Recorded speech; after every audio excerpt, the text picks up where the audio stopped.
Salut, t'es bien installé? Aujourd'hui je vais te parler de l'entreprise Tragicomica.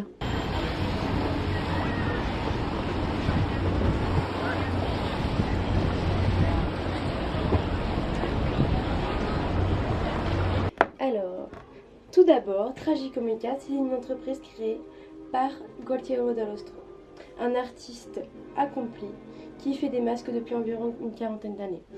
Gualtiero fait aussi plein de masques comme ça, sous le thème de l'amour et des grands masques. C'est un spécialiste des grands masques. T'entends, j'ai mis la petite musique classique. En vrai, il y en a souvent de la musique classique. On aime bien travailler dans la musique classique parce que quand tu fais des choses précises, au moins ça te permet de te concentrer correctement plutôt que d'autres musiques. Donc voici mon lieu de travail. Donc là, ce sont toutes les peintures pour créer des masques. Allora, oggi io parlo di Quartiero Dall'Ostro. Che dice? Tragicomica fait également des ateliers pour les enfants et pour les adultes. Et donc là, c'est les masques qui peuvent tous choisir. Grâce à Submode, j'ai pu avoir ce stage parce que j'ai rencontré Elisa, qui est une ancienne stagiaire, et qui m'a donné le contact. Je vais vous expliquer comment on crée un masque. Donc d'abord, on fait le moule en argile. Après, on va venir mettre une muraille tout autour pour faire couler le plâtre, tout doucement, c'est très important, et créer le moule. Avec ce moule, on va utiliser du papier mâché, ce qui va nous donner ça après séchage.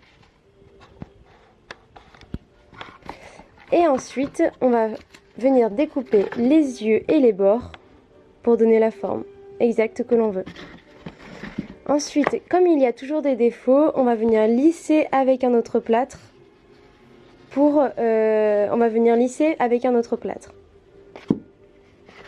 Et enfin, on remet un autre plâtre pour un peu plus de lissage et de rigidité, qu'on va venir lisser encore une fois avec du papier de verre.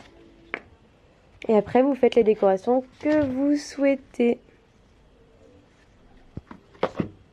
Donc après, on vient chercher les lanières que l'on souhaite, on met l'étiquette et on signe à l'intérieur, comme ceci.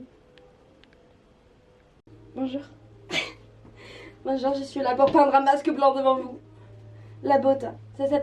Ce masque est la bota, un déguisement traditionnel avec souvent un masque blanc et une grande cape noire, donc ce qui permet un total anonymat. Et un grand chapeau noir aussi. Je vous laisse aller le découvrir sur internet. Salut.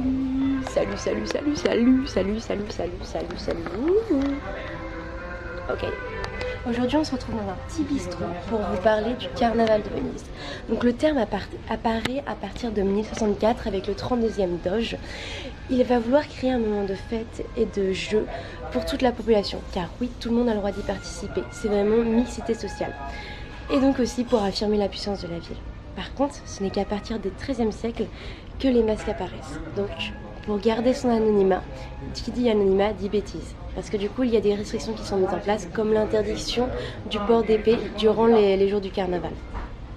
Malgré tout, Napoléon arrive avec sa peur de la rébellion et en 1797, il interdit le carnaval. Ce n'est que sous l'occupation autrichienne, donc en 1849, qu'il est rétabli, mais beaucoup plus embourgeoisé. Ce n'est que très tardivement que le carnaval devient ce qu'il est aujourd'hui, donc en 1079, avec 10 jours de fêtes et de déguisements somptueux comme on peut le voir.